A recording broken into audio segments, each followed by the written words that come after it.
O. Henry, William Sidney Porter, La chasse au trésor. Il y a de nombreuses espèces d'imbéciles. S'il vous plaît que tout le monde reste assis jusqu'à ce que chacun soit appelé individuellement. J'avais été toutes les espèces d'imbéciles, excepté une. J'avais dépensé mon patrimoine, compensé mon mariage, joué au poker, au tennis, à la bourse. Je m'étais séparé de mon argent par des moyens variés et rapides. Mais il y avait un rôle de fou ou de bouffon que je n'avais pas encore joué, c'était celui du chercheur de trésors enfouis. Rares sont les gens dont s'empare cette délectable fureur, mais parmi tous les émules du roi Midas, aucun ne s'est livré à une poursuite aussi riche en exquises promesses. Ici je dois délaisser mon thème pour quelques minutes.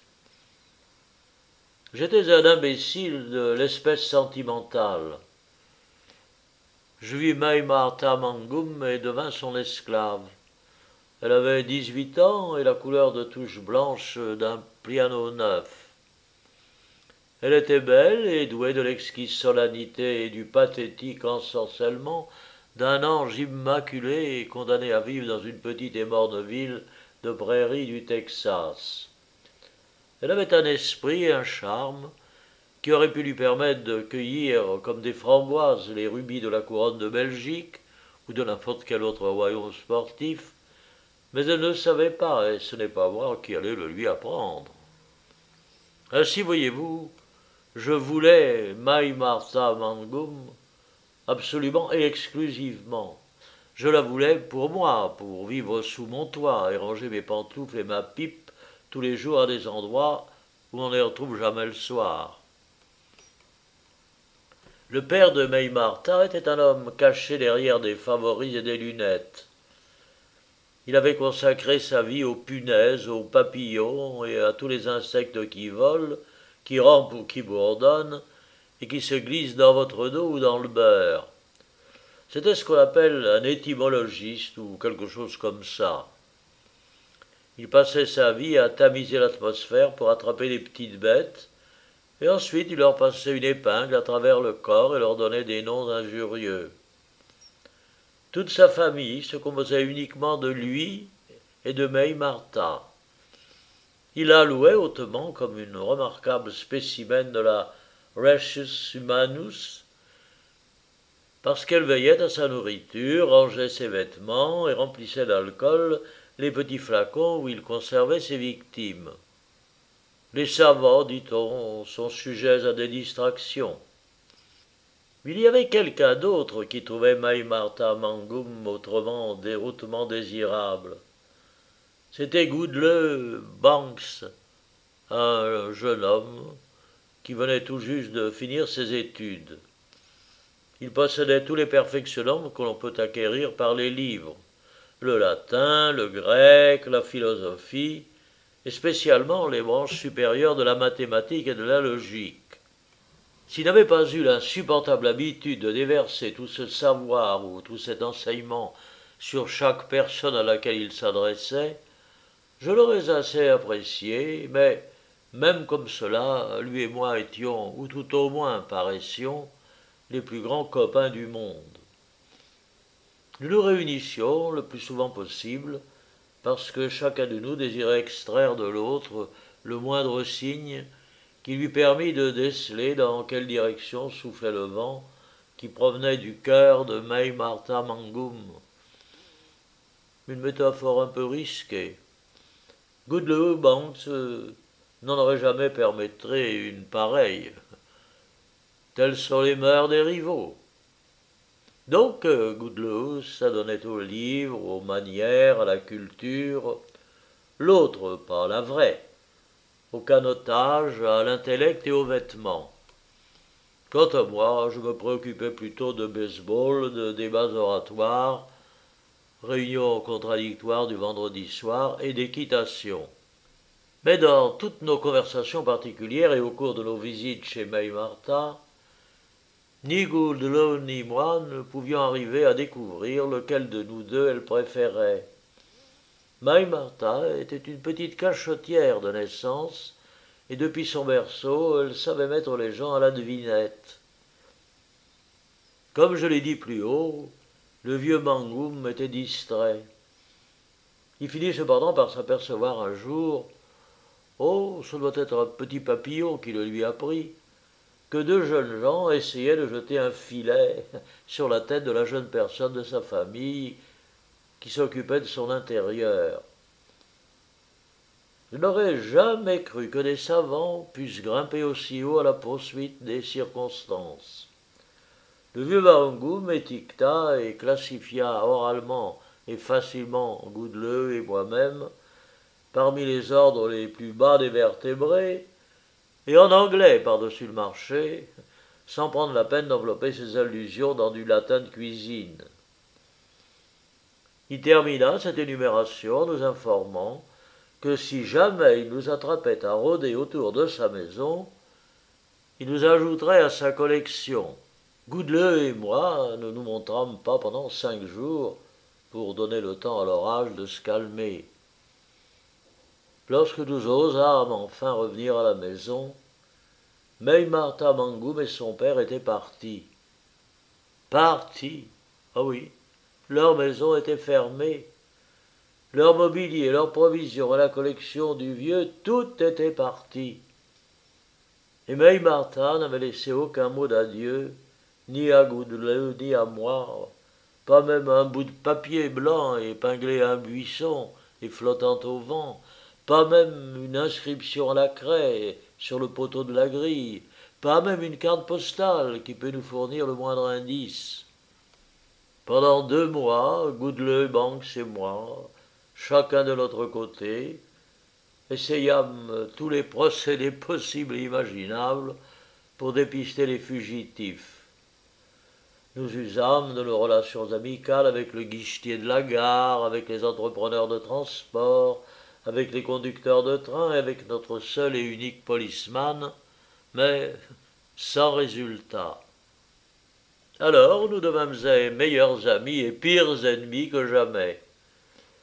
Nous nous réunissions dans la salle du fond, chez Snyder, tous les soirs après le travail, et jouions au domino en buvant des demi, et nous nous tendions mutuellement de pièges au cours de notre conversation pour tâcher de découvrir si l'un de nous avait découvert quelque chose. Telles sont les mœurs des rivaux. Goodle Banks avait une façon sarcastique d'étaler son instruction et de me reléguer dans la classe qui en était encore au premier livre de lecture. J'aimais bien Goodle, bien que j'eusse du mépris pour son instruction supérieure, et j'ai toujours été considéré comme ayant un bon caractère. C'est pourquoi je sus me contenir. Et comme j'essayais de savoir s'il savait quelque chose au sujet de Maï Martha, je supportais sa compagnie. Un après-midi, tandis que nous parlions de l'éternelle question, il me dit « Suppose que tu la trouves, Ed, à quoi cela te servira-t-il » Miss Mangoum a un cerveau. Peut-être est-il encore partiellement en friche, mais elle est destinée à des choses plus hautes que tout ce que tu pourras jamais lui offrir. Je n'ai jamais causé avec quelqu'un qui me parut apprécier davantage l'enchantement des poètes et des écrivains anciens et des cultes modernes qui ont fabriqué une philosophie de la vie et nous la cèdent à bon compte. Ne crois-tu pas que tu perds ton temps à la rechercher ? Mes idées d'un foyer heureux, répondis-je, se résument en une maison de 8 pièces au milieu d'un bouquet de chênes verts, sur les bords d'un charcot dans une prairie du Texas. Un piano, continuai-je, automatique de préférence, dans le salon, 3000 têtes de bétail sans clôture pour commencer, un phaéton à 2 chevaux attaché à un poteau pour la patronne, et Maï Martha Mangoum qui dépense le bénéfice du ranch comme ça lui plaît et qui vit sous mon toit et qui range mes pantoufles et ma pipe tous les matins dans des endroits où on ne peut pas les retrouver le soir. Voilà, dis-je, ce qui doit être. Et zut, un triple zut, puissance 3 pour tes curriculums, tes cultes et ta philosophie. Elle est destinée à de plus grandes choses, répéta Googlebanks. Mais quelle que soit la chose à laquelle elle est destinée, répondis-je, pour le moment elle n'est pas dans les rayons, et je la trouverai aussitôt que je pourrai, sans l'aide des collèges. Goodle poussa un domino et gagna la partie. Quelques jours plus tard, un jeune fermier de ma connaissance vint en ville et m'apporta un papier bien plié. Il me dit que son grand-père venait de mourir. Je dissimulai une larme et il poursuivit en m'informant que le vieillard avait jalousement conservé ce papier pendant 20 ans. Il l'avait laissé à sa famille comme une part de ses biens, le reste se composant de 2 mules et d'une hypoténuse de terres non cultivables. Le papier de cette feuille paraissait être le même que celui qui était utilisé durant la guerre de Sécession. La note était datée du 14 juin 1863 et décrivait l'endroit où se trouvaient cachées 10 années de pièces d'or et d'argent évaluées à 300 000 $.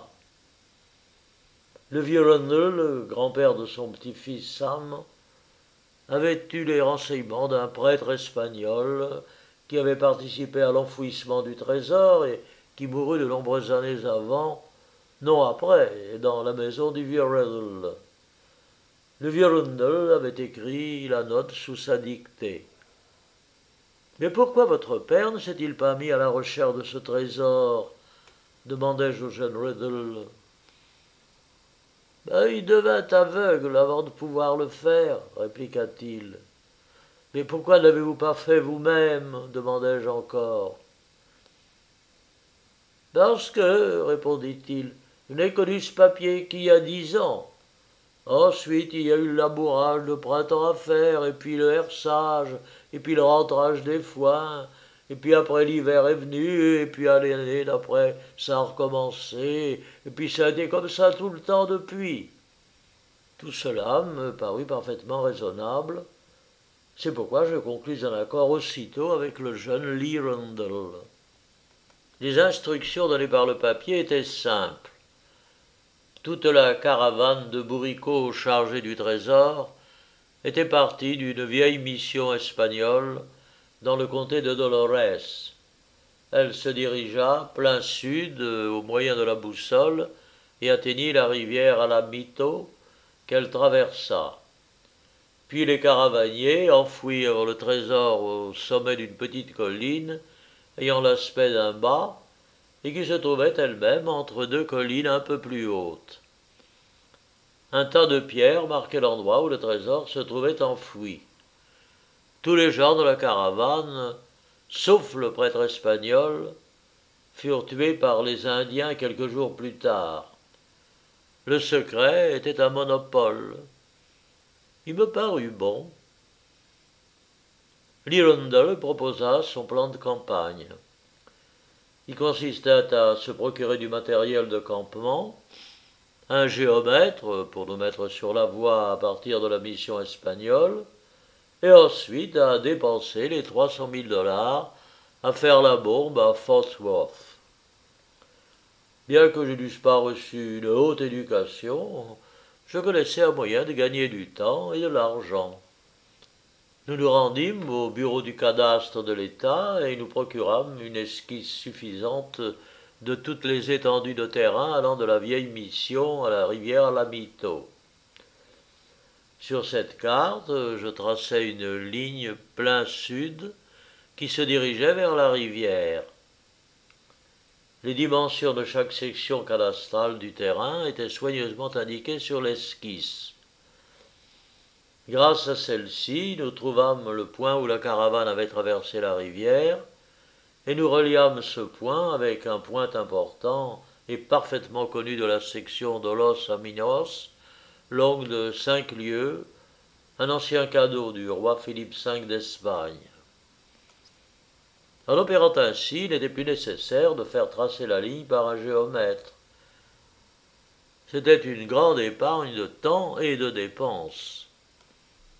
Alors, l'Hirondelle et moi équipâmes une carriole à 2 chevaux, avec tous les accessoires nécessaires, et parcourûmes les 149 miles qui nous séparaient de Chico, la ville la plus proche du point que nous devions attendre. Là, nous dégotâmes un petit géomètre adjoint local. Il nous dessina le coin de la section de Los Aminos, traça sur notre plan les 5720 varas situés à l'ouest, conformément aux instructions du papier, mit un caillou sur le point s'y repérer, prit un café, des œufs au bacon et monta dans la diligence qui devait le ramener à Chico. J'étais à peu près sûr que nous trouverions ces 300 000 $. La part de l'Hirondelle ne devait être que d'un tiers, parce que c'est moi qui payais tous les frais.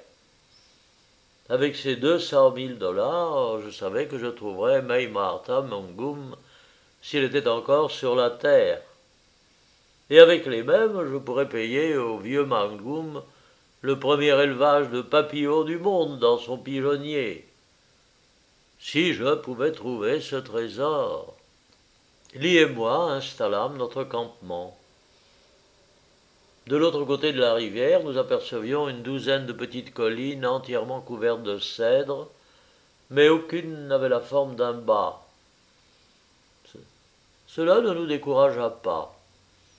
Les apparences sont trompeuses.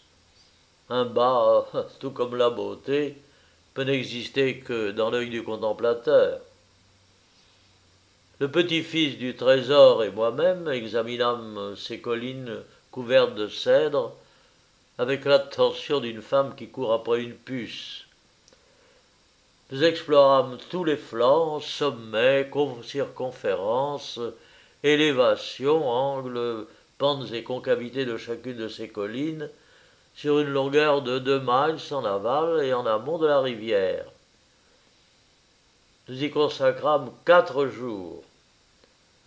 Puis nous attelâmes les 2 chevaux et reparcourûmes les 149 miles qui nous séparaient de Concho City. Pendant le voyage de retour, l'Hirondelle mastiqua une grande quantité de tabac. C'est moi qui conduisais, et vivement, car j'étais pressé de rentrer. Peu de temps après notre infructueuse expédition, je rencontrai Goodle Banks dans la salle du fond de Smiler, et nous nous mîmes à jouer au domino et à tâcher de nous extirper mutuellement, comme auparavant, toutes informations utiles sur le sujet qui nous tenait le plus à cœur. Je racontai à Goodle ma chasse au trésor enfoui. « Oh, si j'avais trouvé ces 300 000 $, lui dis-je, ça m'aurait permis de passer au crible toute la surface de la terre pour trouver May Martha Mangum. »« Oh, le destiné a de plus grandes choses, répéta Goodle. Je la trouverai moi-même. Mais dis-moi, comment tu fis pour découvrir l'endroit où cette fortune introuvable fut imprudemment enfouie ?» Je lui racontai l'affaire dans tous les détails. Je lui montrai l'esquisse du dessinateur avec toutes les distances distinctement marquées. Après avoir jeté sur le papier un coup d'œil supérieur, Goodle se renversa sur sa chaise et me foudroya d'une explosion de rire sardonique, hautaine et collégial.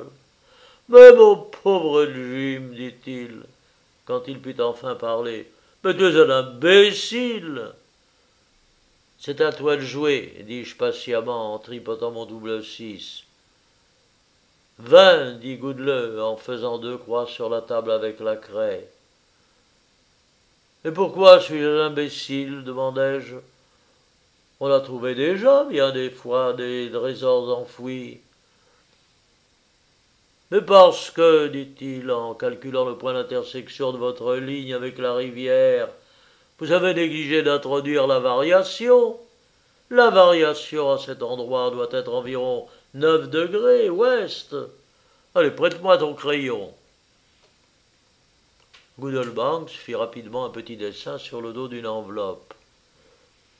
La distance, dit-il, de la mission espagnole à la rivière, selon une direction nord-sud, est exactement de 22 miles. Cette distance fut parcourue au moyen d'une boussole, d'après ton histoire.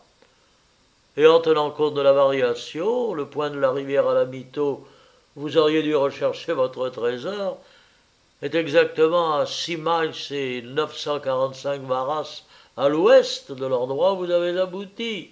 Mais quel idiot tu es, mon pauvre Jim! Qu'est-ce que c'est que cette variation dont tu parles, demandai-je. Je croyais que les chiffres ne mentaient jamais. Mais c'est, répondit Goudeleux, la variation du compas magnétique par rapport au méridien réel.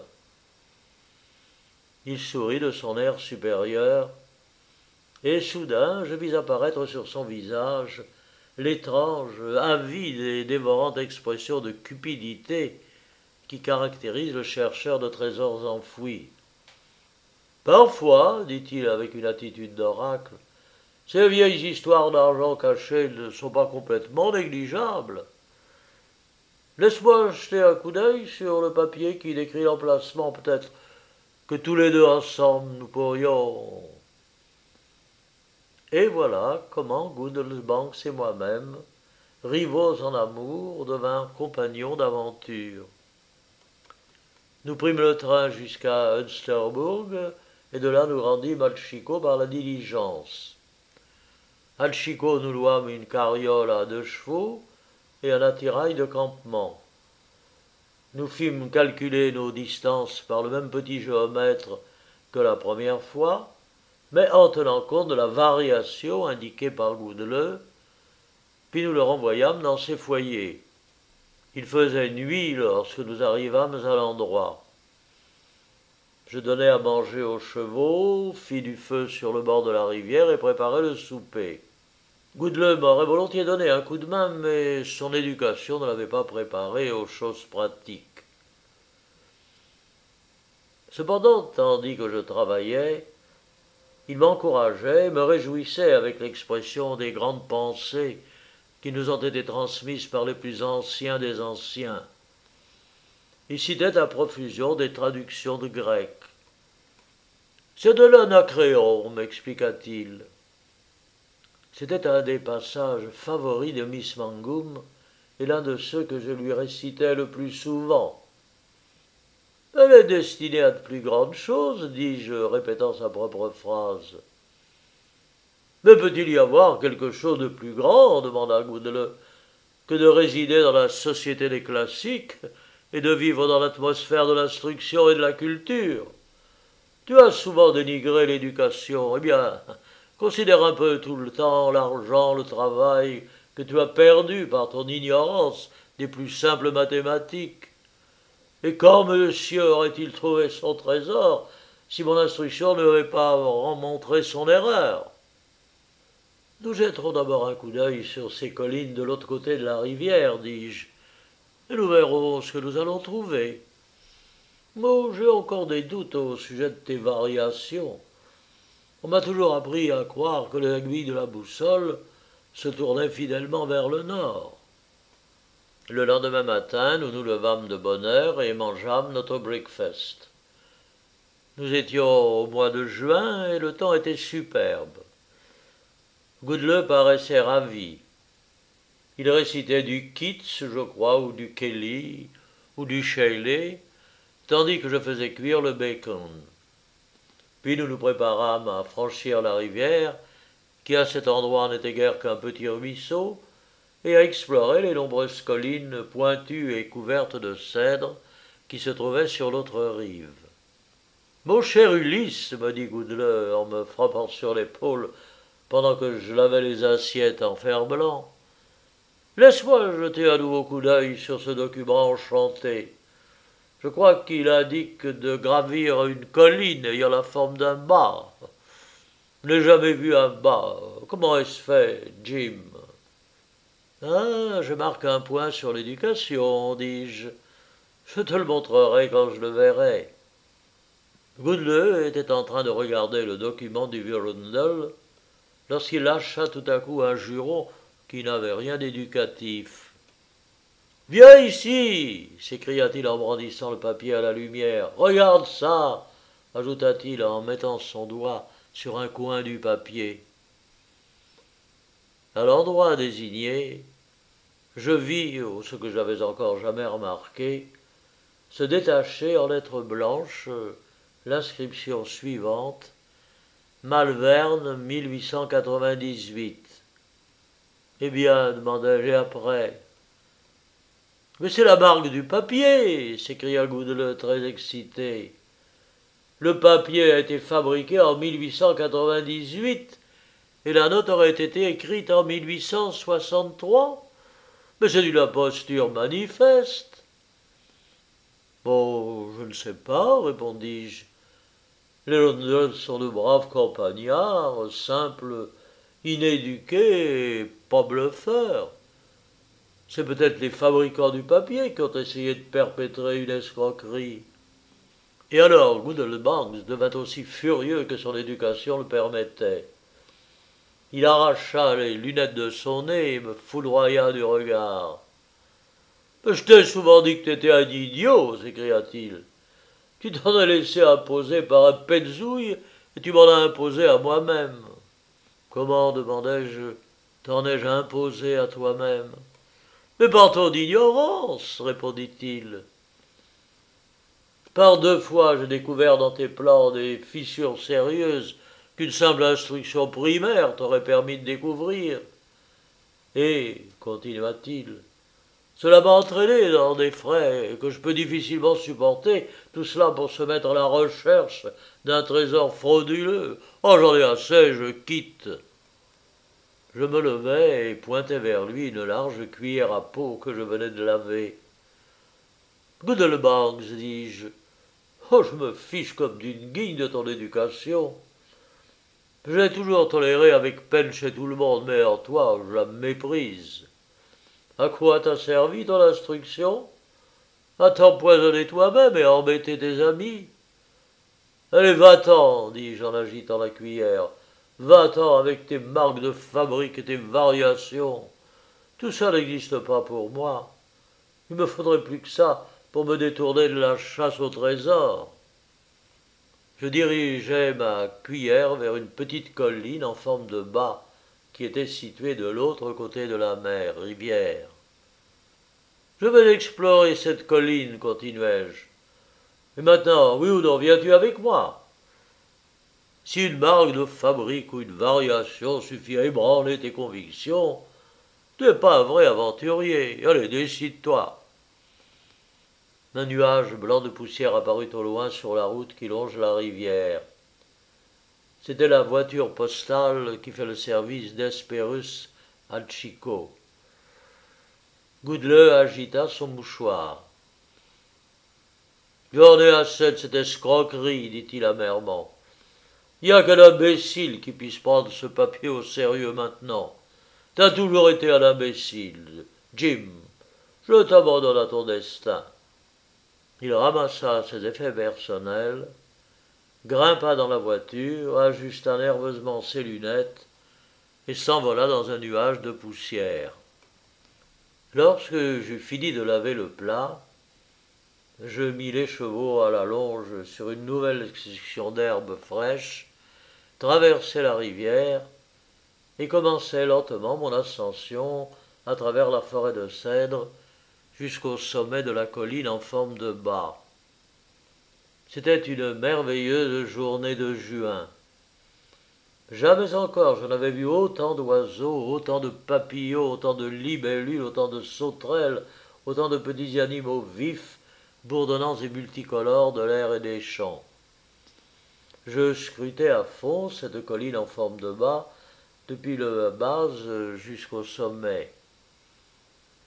Je trouvais une absence totale de signes relatifs à un trésor enfoui. Il n'y avait pas de tas de pierres, pas de marques anciennes sur les arbres, en un mot, absolument rien qui rappelât les preuves de l'existence de ces 300 000 dollars telles qu'elles étaient décrites dans le document du vieux Randall. Je descendis la colline vers le soir sur la pente opposée. Soudain, en sortant de la forêt de cèdres, je débouchai tout à coup dans une magnifique vallée verdoyante où coulait un petit ruisseau qui se jetait non loin de là dans la rivière Alamito. Et alors je tressaillis violemment en apercevant à une certaine distance quelque chose qui ressemblait à un sauvage, avec une barbe et des cheveux en broussailles et qui poursuivait un énorme papillon. Ce doit être un fou qui s'est échappé, me dis-je. Et je me demandais comment il avait réussi à s'enfuir aussi loin des contrées de l'éducation et de l'instruction. Je continuai d'avancer et vis, sur les bords du ruisseau, une petite maison couverte de vignes vierges. Et non loin de là, dans une petite prairie, j'aperçus Martha Magnum qui cueillait des fleurs sauvages. Elle se redressa et me regarda. Pour la première fois depuis que je la connaissais, je vis son visage, qui était de la couleur des touches d'ivoire d'un piano neuf, devenir toute rose. Je m'avance vers elle sans dire un mot. Elle laisse les fleurs qu'elle avait cueillies couler doucement de sa main sur l'herbe. « Je savais que vous viendriez, Jim, dit-elle distinctement. Et papa ne voulait pas me laisser écrire, mais je savais que vous viendriez. Je pense que vous devinez la suite. Il n'y avait que la rivière à traverser pour monter dans ma carriole. Je me suis souvent demandé quel bien peut faire à un homme un excès d'éducation s'il n'est pas capable de s'en servir pour lui-même. Si tous les bénéfices qu'il en retire doivent aller aux autres, à quoi cela lui sert-il? Car Martha Magnum réside maintenant sous mon toit. Nous avons une maison de 8 pièces dans un bosquet de chênes verts, un piano automatique dans le salon et une suffisante approximation des 3000 têtes de bétail sans clôture. Et le soir, lorsque je rentre à la maison, ma pipe et mes pantoufles sont toujours rangées dans des endroits où on ne peut pas les retrouver. Mais qu'est-ce que ça peut faire? Mais qu'est-ce que ça peut bien faire?